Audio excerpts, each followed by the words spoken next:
Olá, amigos. Vamos aqui para o nosso FAQ 122. Vamos ter algumas perguntas selecionadas aqui. Vamos tapa na cara, diretão, sem encher linguiça. Vamos lá. A nossa amiga Kátia manda a seguinte questão: equilíbrio espiritual, técnicas. Pode ser respondido por e-mail, já tinha mandado a mesma questão, mas esqueci de dizer que faço acompanhamento médico. Ela está aqui, ela não vou divulgar nem sobrenome, nem e-mail, né? Mas ela coloca aqui que pode falar no FAQ sem problema, né?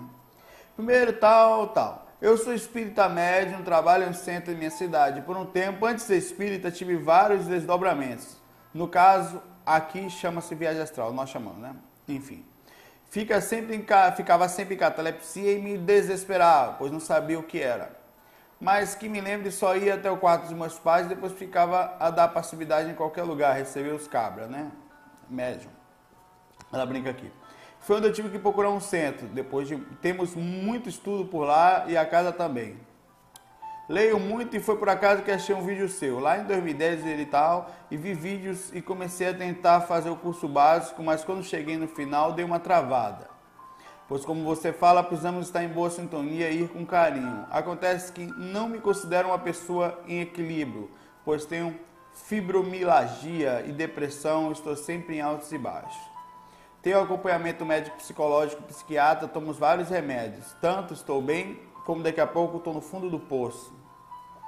Claro que os obsessores e vampirinhos me sugam ao máximo, mas estou me esforçando para melhorar, já foi muito pior.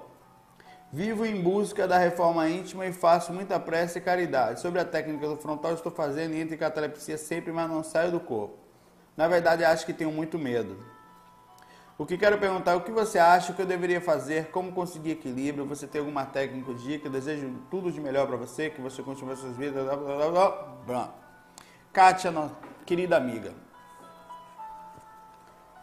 Primeira coisa que eu vou fazer a você é convidar aí ao nosso grupo hoje de estudos morais e emocionais. É um grupo voltado de forma, digamos, mais pensar, que é capaz de você ter inteligência emocional. Isso é um lado da nossa inteligência que nós não utilizamos. É uma parte que acaba desestruturando todas as outras. Porque eu estou fazendo esse grupo porque eu senti necessidade de ter uma base mais forte. Convidar você para lá. Sobre as dificuldades, se você comentou aqui, são vários pontos aqui, né, que você pergunta aqui como ter mais equilíbrio. Poxa, amiga, essa é a pergunta de $1 milhão. É a pergunta mais difícil, porque a ação dela também não é fácil. Mas a busca pelo equilíbrio não é uma busca cega, louca, que você quer achar. As pessoas costumam buscar esse equilíbrio, inclusive a gente vai falar nesse grupo, nas religiões.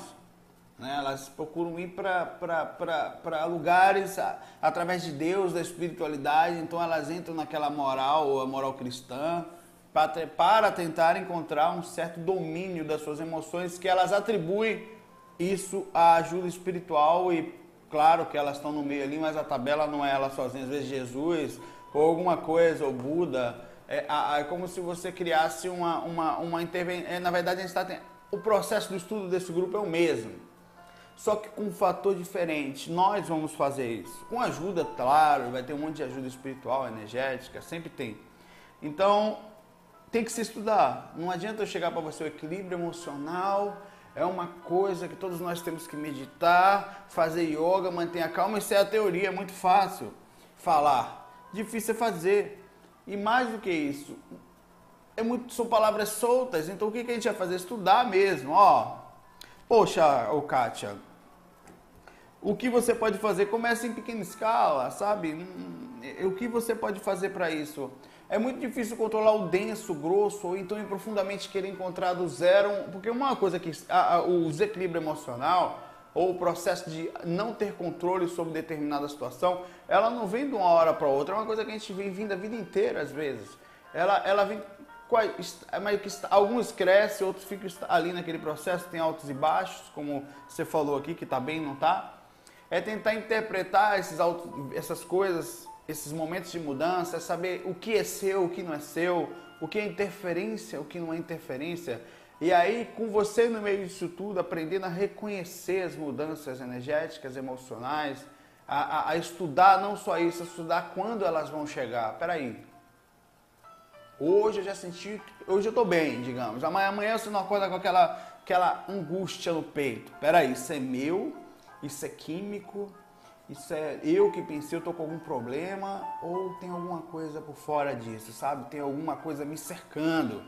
Essa vigilância, claro que se você não é sempre que a gente vai conseguir fazer essa vigilância, é por isso que existe a prece, a oração, a vibração, a conexão com a alta sintonia. Mas a gente também vai tentar abrir o campo para pesquisa o máximo possível. Nós temos que dominar a nossa personalidade. Essa é função minha e sua. Não é para se culpar no desespero, na agonia, não, mas nós precisamos compreender que isso é um estudo que dá para ser feito. Mas para isso é preciso pesquisa, amigos, psicólogos ao lado para orientar a gente. A gente vai ter alguns grupos, a gente está aos poucos convidando alguns psicólogos. Lógico que o estudo não vai ser baseado só na parte científica, a gente também vai adentrar, abrir mesmo questionamento e abrir questionamento em tudo. Porque se fosse tão fácil, hoje em dia a gente já teria muita gente curada. A psicologia não tem, ela tem tratado os processos de desequilíbrio eles continuam e muito mais forte pelo mundo. Os problemas estão cada vez, as pessoas estão entrando em contato consigo mesmo, encontrando grandes barreiras. Então a gente vai questionar inclusive a forma como é feita. Se é possível de trazer para a realidade da gente, de forma mais ampla, uma mudança real, sabe? Uma mudança independente de você colocar um remédio, de botar uma religião, mas você queria entrar em contato com você e falar, não, eu vou por aqui, sabe? Eu vou reconhecer as dificuldades que estão na minha frente, aprender a conviver com elas e seguir adiante tentando controlar as emoções. Ou, digamos, as emoções mais densas, mais destrutivas, né? Deixando só o sentimento elevado, enfim. É um assunto bem profundo, é um estudo bem profundo, eu convido você para estar com a gente lá. Não é nada religioso, não vai ter dízimo, nada disso. A ideia é a gente estudar mesmo, sabe? Crescer como pessoas humildes, no ponto de que nós queremos melhorar e também arrojados, ambiciosos no ponto da quantidade de mudança que nós vamos precisar enfrentar, né? A escalada interior vai precisar de ter essa vontade, né? Vamos lá. O Marcos Winter, boa tarde, serei o mais breve possível para tá, eu imagino que não. Somos na verdade, como eu posso dizer, irmandade, calma, nenhuma ordem secreta, nada disso, pelo contrário. Gostamos de tornar mais público, que já é o que eu podia chamar de leitores do livro de Urantia. Urantia. Eles são leitores do livro de Urantia. Enfim, eles leem o livro de Urantia. É isso. Não vou me estender muito, mas o livro de Urantia demoraria muito tempo e tomaria esse e-mail chato, que não é minha intenção. Direto ao ponto. Durante algumas de suas viagens astrais, você já teve contato em falar do ajustador do pensamento? Eu sei que existe um estudo em cima disso, eu não conheço muito, mas já vi algumas pessoas falando. E fora do corpo não, só por aqui mesmo. Mas eu sei que em relação ao equilíbrio há muita coisa por aí. Gostaria de saber porque uma das minhas intenções na viagem astral é justamente ter contato com o meu ajustador de pensamento. O que é um ajustador de pensamento? Ele fala, bem, segundo o livro de Urantia, falando de grosso modo, é o nome dado ao fragmento divino que Deus colocou em cada um de nós para guiar nossas ações e para fusionar-se com o espírito em vida, se possível após a morte. Poucos conseguiram fusionar-se em vida e um deles foi Enoque. Bom, seria essa a minha intenção. E você está falando isso aqui, é como se a gente soubesse o caminho certo e o caminho errado e você entrasse em contato com esse direcionador, esse ajustador de pensamento de uma forma mais profunda, a ponto de tomar controle disso e seguir o controle das emoções, da parte intelectual. Isso tudo vai no estudo que a gente está fazendo aí, moral e espiritual. Claro que a gente não quer colocar nenhum lado mais místico, mas isso não quer dizer que a gente não possa colocar nas mesas as informações que você está passando aqui, tirar delas o que seria realmente bacana, independente dessa parte mais mística, sabe? mas trazer para a realidade o que a gente precisa, as informações necessárias, abrir campo para estudo, falar sobre esse domínio, sobre esse ajustador de pensamento, que faz parte do controle da inteligência também, inteligência emocional. Por enquanto está tudo dentro do contexto aqui, bacana, isso não foi acaso, entre aspas. Abraço para você, amigão, o Marcos Winter. Bom, o Paulo mandou a seguinte mensagem. Projeção e desenvolvimento mediúnico. Nós vamos ter agora duas perguntas ligadas à mediunidade, não por acaso eu separei elas juntas. Você. Depois de 7 meses de teoria, iniciei ontem, 30/7, né? Esse e-mail é novo, esse aqui. Tem outros que estão na fila aí, me perdoe, é porque segundo os assuntos nós vamos separando, alguns são repetitivos, faz parte. O meu desenvolvimento mediúnico na prática, ele começou ontem. Durante a sessão passaram diversas correntes pela sala, no entanto, nenhuma delas eu me senti mediunizado. Mas, em compensação, senti a presença de todos os encarnados e desencarnados. Só para contextualizar, fazem 7 meses mesmo que acompanho o seu trabalho, desde então eu venho tentando a projeção. Já consegui algumas vezes semi-consciente e faço a técnica regularmente. Tem dias que o sono é mais alto e acabo dormindo no meio da técnica. Normal. Mas a minha dúvida é a seguinte. Durante toda a sessão de ontem eu sentia que não era para incorporar, mas sim sentia aquela energia toda, passando correntes indianas, caboclas, crianças e por último a corrente dos índios. Nesse momento eu me senti tomado pela energia, meu corpo entrou em catalepsia como nunca havia corrido. Totalmente enrijecido e vibrante, me sentia como se estivesse me saudando, como se estivesse em casa. Ao final da corrente, o dirigente da reunião teve que me trazer de volta, pois estava totalmente fora do corpo. Mas queria saber de você se isso é realmente possível, se já ocorreu algo parecido com você ou com algum conhecido. Enfim, gostaria de saber sua opinião, pois toda essa minha caminhada se iniciou devido ao seu projeto. Muita paz e forte abraço, muita luz. Sim, Paulo, pode acontecer sim, uma das manifestações, digamos, da repercussão, não só do desenvolvimento mediúnico, mas da própria mediunidade em si, é quando existe alguns tipos de sensações no momento da psicofonia, da proximidade do espírito dentro da sua aura. O espírito ele se comunica através das energias, ele encosta e começa a movimentar-se próximo a você, às vezes até quase encostando, e pegando a tua energia, você começa a repetir, como se fosse um processo robotizado magnético. Em alguns casos ele pega a um pequeno deslocamento perispiritual do médium, e o espírito não é que ele encosta no teu corpo, você mais ou menos abre campo para o corpo, você sai um pouquinho do corpo, ele encosta mais ou menos, não entra no corpo, né? Em alguns casos parece até entrar. E há o domínio.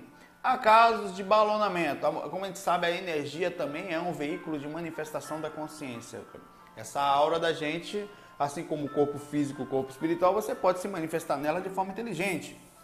Ele pode muito bem também pegar a tua consciência é uma repercussão da sua mediunidade ou por causa do desenvolvimento, e você ficar atuando na parte energética, ou seja, você perde um pouquinho de lucidez, é comum por causa da aura, e começa a enxergar dentro, aí fica parecendo que você está grande, está grandão, está ali solto, naquela coisa, é a expansão da aura, e você pode, dentro dessa expansão da aura, enxergar lá por cima mesmo.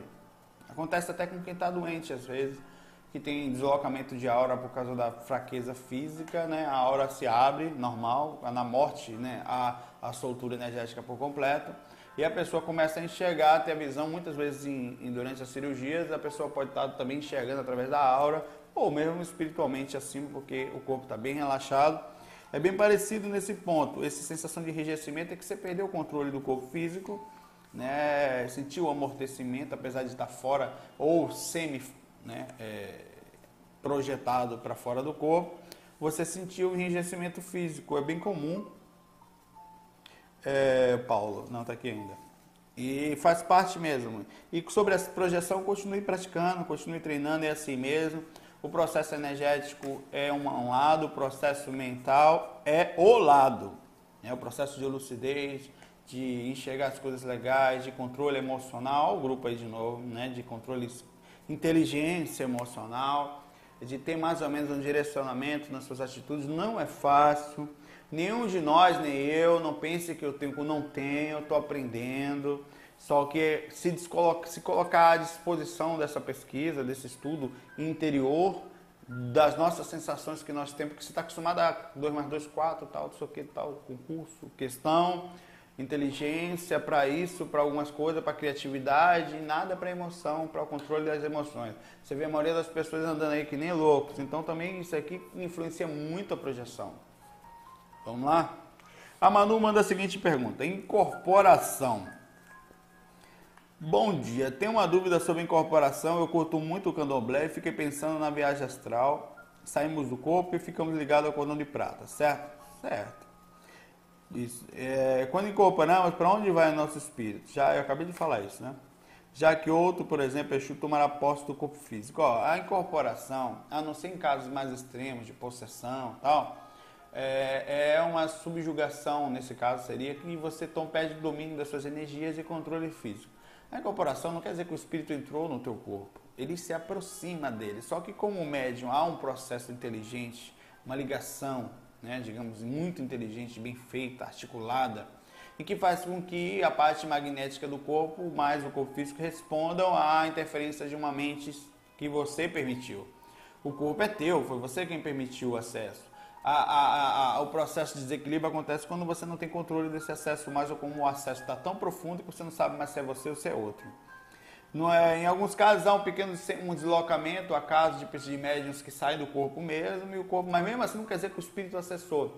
Você está ligado ao cordão de prata e as suas energias, você tem controle da situação. Alguns perdem a consciência, mas depende muito do nível da mediunidade e da consciência da criatura ali utilizada. O espírito então movimenta ali as energias nas proximidades. Às vezes ele está assim, encosta aqui, quase que pega aqui assim, ó.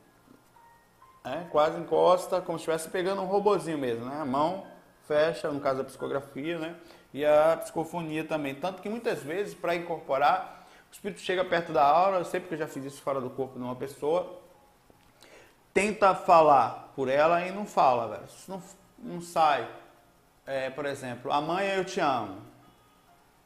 Mãe, eu te adoro. Não é eu te adoro. A mente do médium, o conhecimento dele, mais a dificuldade anímica, são duas coisas. O conhecimento e interferência anímica. Porque você está usando um computador.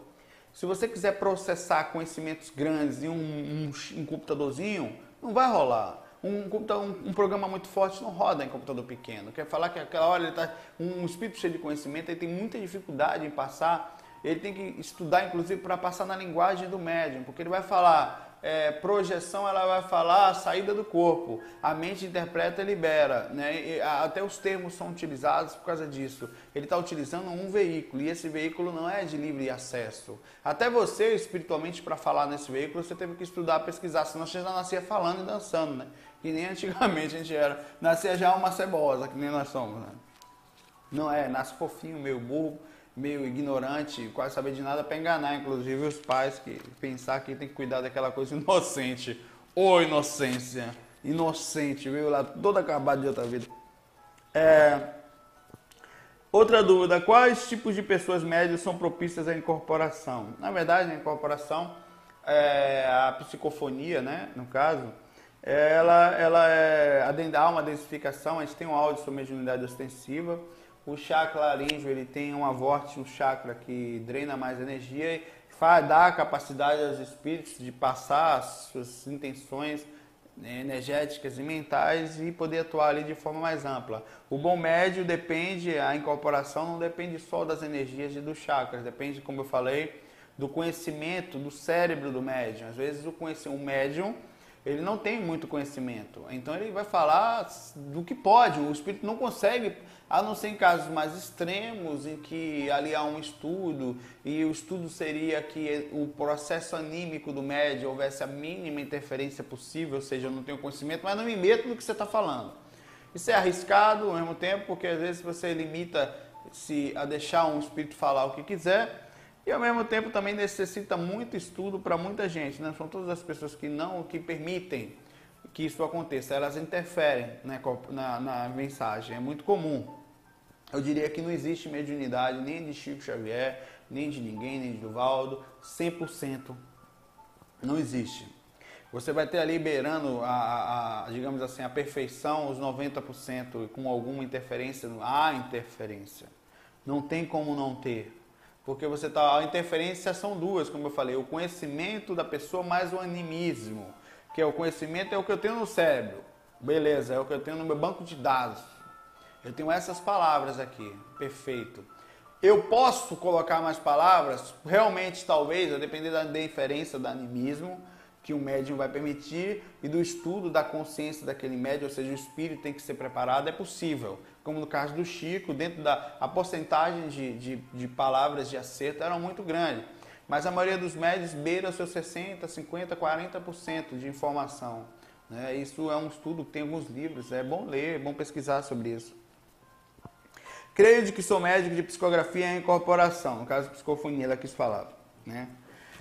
Estou começando a entender o que querem de mim, como posso evoluir nesse aspecto. Tem dia que acordo com uma angústia tão profunda, faz parte, tanto que dentro do estudo moral e emocional que a gente está falando, que minha vida está ótima, mas não tem problema. Penso que eu pego esse sentimento de pessoas ligadas a mim. É aí que entra a observação que a gente quer aprender. Observação e comportamento. Você estava bem e está sentindo uma angústia. Pergunta, deve-se correr da angústia? Hein, Manu? Não. A angústia é um aviso. Alguma coisa está querendo te falar algo. Por exemplo, por que eu estou sentindo essa angústia?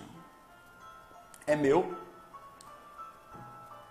Não, será que é aquela coisa que aconteceu comigo? Será que é aquela dívida que eu tenho? Não, não é. Então, peraí, será que é alguém aqui em casa que não está bem? Tem alguém, amigo meu, que não está bem? Abre campo a espírito não só não, abre campo aqui também. Então é espírito. Há alguma coisa triste por lado ou alguma coisa querendo me deixar triste. Nem sempre é assédio, porque você é um campo de luz aberto no mundo. Não se acha pessoas conscientes por aí. Ande aqui agora na sua rua, vá dar uma andada na sua rua agora. Procura uma pessoa, se você fosse um espírito, para se comunicar ou para buscar ajuda. A maioria das pessoas estão aqui vivendo, olhando no seu umbigo. Não vou botar o umbigo fora aqui, que a barriga de cerveja eu não bebo, não, tô brincando. Eu tenho muita barriga também, não só 350 quilos. Brincadeira. Estão olhando para o teu umbigo, né? E você não consegue encontrar ajuda nesse ponto. Você não consegue encontrar pessoas preparadas. Então você é uma pessoa, na cabeça de um sofredor, preparada. Primeiro que é médium. Ele consegue chegar mais perto. Segundo, você pode fazer uma oração, faz uma prece. Ou aí, depois se você for com o é normal também, não é só prece, não. É normal haver nas pessoas que trabalham com espiritualidade, proximidades. Não corram das angústias, compreendam elas. Ai, que angústia, que horror, não é meu útero, não faz, não é que horror, que estou sem ar, não, calma. Por que você sente angústia, é a pergunta. Porque senão você nunca vai entender, nem a você e nem o que está acontecendo. Você só está fugindo o tempo inteiro. E médium, e pessoa que trabalha com espiritualidade, vai sentir essa miséria, dessa angústia, sempre. Entenda isso, que isso é um processo de estudo emocional. Quem trabalha com espiritualidade, ou quem anda no mundo, mesmo que cego, não entende, tudo bem. Mas quem trabalha com espiritualidade precisa entender. Não fujam das tristezas, das sensações pesadas que nós sentimos. Eles são avisos. E esses avisos, no mundo de hoje, 90% das pessoas não estão bem. 90% dos espíritos no mundo espiritual, no caso do umbral, não estão bem. Estão em estados muito tristes, às vezes com raiva, é um estado triste.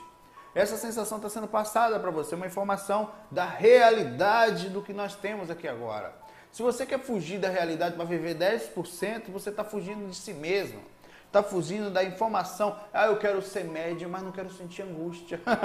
Não quer ser médium, você quer sentir paz só. Todo mundo quer. Mas para sentir paz precisa se ter compreensão do que é isso. Dá para sentir paz sentindo angústia. Engraçado, mas a angústia não é sua. Você está captando uma coisa que não é sua, só isso. É interessante isso. Penso que eu pego esse sentimento de pessoas próximas ligadas a mim que estão passando por momentos difíceis. Isso é possível? É perfeitamente possível.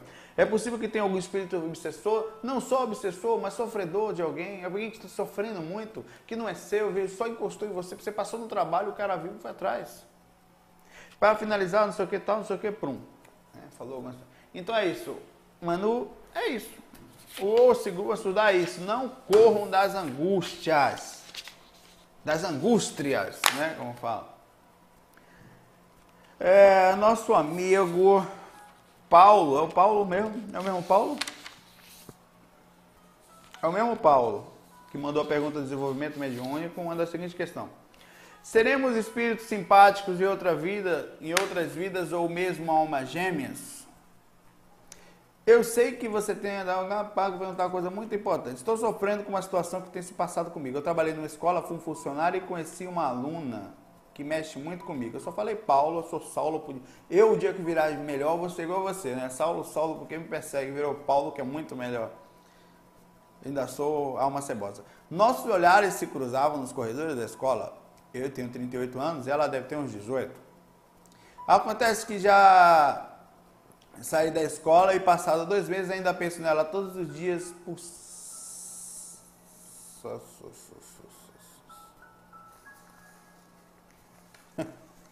Vamos lá. Eu estou pensando nela, inclusive a sonhar. O que você acha disso? Não entendo, me desculpa. Incomodando-te muito. Seu Paulo. Certo. Não, é outro Paulo aqui. É quase o mesmo e-mail. É outro Paulo. Quase igual. Beleza. Aqui tá, as datas são diferentes, né? Por isso que eu achei estranho. Ó, Paulo, pô, cara, nesse mundo, bicho, a gente se apaixona mesmo. Por carência, por magia, a gente acha. Outro dia eu vi um relato de uma menina que escreveu pra mim, falando que o sonho dela era conhecer alguém enquanto andava no ônibus. Eu fiquei assim, né? Não julguei nem nada, achei interessante. Saulo, eu ando nos ônibus olhando para as ruas, porque eu sei que eu vou achar meu amor. E dentro do ônibus, ela tem certeza que ela vai estar no ônibus e vai olhar para o lado. Achei. Aí vai rolar um clima lá dentro do busão, meu irmão. Não é no shopping, não é no carro, é no busão. Então, assim, nós temos fantasias. Eu não dá para falar, irmão. Nós somos iludidos por natureza. É gostosa essa magia, é deliciosa. O amor, o fogo, aquela coisa do filme Lagoa Azul, tal, né? A gente cria aquele negócio de pele, químico, espiritual, energético, que gruda, magnético, sexo e tudo mais, né? Mas tem que tomar muito cuidado com isso, né? Porque muito disso é seu. Muita disso é porque nós crescemos, você tem 38 anos, mas você continua o mesmo menino em vários aspectos. Porque a vida te forçou a ser sério. A vida te forçou a pagar conta, te forçou a ter que trabalhar, te forçou a envelhecer, a parecer maduro. Não necessariamente nós somos... olha só o equilíbrio emocional que a gente vai estudar agora. Você também está convidado, viu? Mas vai lá, vai com calma, vai com outro nome lá, ninguém vai saber quem é você mesmo, besteira, né?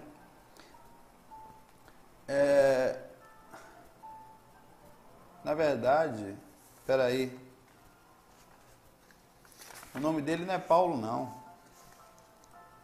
O nome dele não é o Paulo. Eu estou errado aqui. O Paulo mandou... Não, eu troquei os e-mails aqui. Vou falar só o... Eu não vou nem falar. O nome dele não é o Paulo, não. O nome dele começa com O. Como ele direcionou esse e-mail, não foi pro FAQ, não é o Paulo, não. Eu estou falando sério aqui, ó. Primeiro e-mail de Paulo, o nome de Paulo tá aqui, ó. Primeira página, é porque depois disso ele bota outra mensagem aqui, ó. Quando eu passo para cá, é esse aqui, exatamente assim. O nome desse rapaz aqui, ó, Paulo, me desculpe, não é você mesmo não. Eu complicando a vida do Paulo aqui, rapaz, que eu vou morrer. Mata esse desgraçado. Falando a verdade aqui, o e-mail dele é o nome, que eu li aqui, ó. Começa numa página o nome, os dois começam aqui, ó. Vamos lá, vou confundir todo aqui agora. Chuta que é macumba, meu irmão. Mas é isso, ó, e tanto que ele assina no final aqui, ó. O nome dele é Oscar. Só vou falar o primeiro nome. Ele disse que está sofrendo muito por isso. Ó, amigo, ó, entra lá, Oscar, né? Vamos estudar emoção, cara. Eu sei qual é essa sensação, é uma magia, assim. Uma coisa que faz a gente, sabe, é gostoso, te move montanha, você é capaz de mudar para outro lado do planeta, se duvidar até para a lua se a pessoa estiver lá. É o que move a gente, sabe, essa coisa do amor, de não andar sozinho, é bonito, mas a gente precisa ficar ligado, sabe, porque leva a sofrimento, faz a gente perder tudo às vezes, largar a família, largar trabalho, sabe, e passar os pés pelas mãos. Esse impulso emocional sem controle vira doença, vira problema, vira... É claro que você anda meio que espiritual, eu conheci essa pessoa em outra vida, só pode, é minha alma gêmea, tem que tomar cuidado com isso. Aquela minha faraó, né? Rapaz, ligado nisso aí, né? O amor é lindo, a união das almas é uma coisa muito forte. Aquilo é mais forte que a gente, mas leva a um sofrimento, se não tomar cuidado, a um trauma, a um peso. Todo mundo tem isso na vida, né? A gente continua tendo e outra coisa não muda, né? Essa magia é normal, inclusive a gente há de falar aí na vida, que tem que tomar muito cuidado com isso aí, porque esses encantamentos repentinos fazem miséria, fazem a gente fazer muita merda na vida. Coisas boas também acontecem, encontrei minha pessoa, sim, claro que sim. Tudo tem sua regra, tem exceção, mas tem que tomar cuidado. Primeira coisa, para não sair de si mesmo. Porque é uma coisa muito forte, é um estado meio que às vezes até psicótico. A pessoa não faz mais nada, a pessoa está ali o tempo inteiro naquilo, tem que tomar cuidado, mas é bonito assim, de toda forma. Vamos estudar emoção juntos, estudar essa parte do controle, equilíbrio e inteligência emocional juntos, para que a gente possa continuar com essa magia. Essa magia é bonita, ela deve existir, mas bem direcionada. Às vezes até fazer pequenos testes, já fui falar com a pessoa? Na boa, tem medo de quê? Não. Mas ver se o campo é certo, porque às vezes por causa desse amor cego a gente acaba aceitando tudo no começo. A pessoa fuma, a pessoa bebe, a pessoa não sei o que, tem umas ideias estranhas, meio antagônicas em relação a gente, nem errada nem certa, mas diferente da gente. Um gosta de pagode, outro gosta de rock, você vai aceitar um evangélico, outro é espírita, isso vai dar merda no futuro. Não, o começo é lindo, porque... mas depois, quando começar a botar para fora, então tem que testar se dá. Você como professor, testar se a sua mente vai funcionar bem com a pessoa. Você precisa tomar cuidado, porque primeiro que você envolve outra pessoa, envolve você também, né? A sua vida toda. Mas é isso aí, faz parte e é difícil controlar essas coisas. Se você faz, né? É isso que faz as novelas fazer sucesso, os livros de romance, todo mundo quer ler, porque é um amor louco, que o cara vai lá para o outro lado do planeta, né? Se suicida, como no caso lá para não ter que viver sem o outro, então já que um comeu, eu quero morrer também, na Lagoa Azul, né? O Edson Martins, para terminar o FAQ, isso serve para todos nós, né? Difícil. Assuntos confidenciais. Saulo, eu estava cá pensando com meus botões. O que impede alguém, durante uma experiência extracorpórea, roubar uma senha, um segredo de Estado, algo desse tipo? A moral, né? Por isso que não, por acaso, o processo energético é tão denso, porque a nossa moral é muito baixa. Uma pessoa com moral, ela não vai fazer isso. Por exemplo, um mentor sabe todas as suas senhas, se quiser saber. Ele nem por isso fala para ninguém, nem passa para ninguém. Então você vai conseguir uma maior liberdade consciencial de acordo com a sua capacidade moral. Se você não tiver uma boa capacidade moral, a densificação é um processo, não é uma lei. Sua fica mais denso, tem menos lucidez, não é muito inteligente. Quanto maior a inteligência, maior a capacidade moral e equilíbrio de julgar, de pensar e tudo, né? Você não vai. Uma pessoa moralmente, ela pode saber coisas dos outros de forma muito profunda, ter conhecimentos específicos. Por quê? Porque a ela foi dada ela já tem acesso a respeito, ao não julgar, a compreensão, sabe? A ela foi dada estar em lugares em que não, por exemplo, a pessoa que trabalha na central ali do Banco do Brasil, ali com dinheiro, quem faz Casa da Moeda, é uma pessoa de extrema confiança. Ou, no mínimo, há todo um processo de segurança. No caso, eu quero falar que ninguém vai estar num cargo de confiança se ninguém confiar nela. Você não vai alcançar o estado de captação de conhecimentos mais profundos se não tiver moral. Pode até tentar aí, então não traz, porque não consegue nem se lembrar, às vezes. Uma coisa puxa a outra. Bom, o FAQ ficou aqui. O FAQ de hoje teve informações mais ligadas ao estudo de hoje. Apareçam todas as terças-feiras. Hoje começa hoje, dia 31 de julho, né? Mais tarde, das 23 à meia-noite. O grupo de estudos morais e emocionais é Gememos. Gememos para poder melhoremos, né? Nossas emoções, nossos pensamentos. E eu fiquei por aqui. Muita paz, muita luz, equilíbrio interno para todos nós, lucidez, FOI.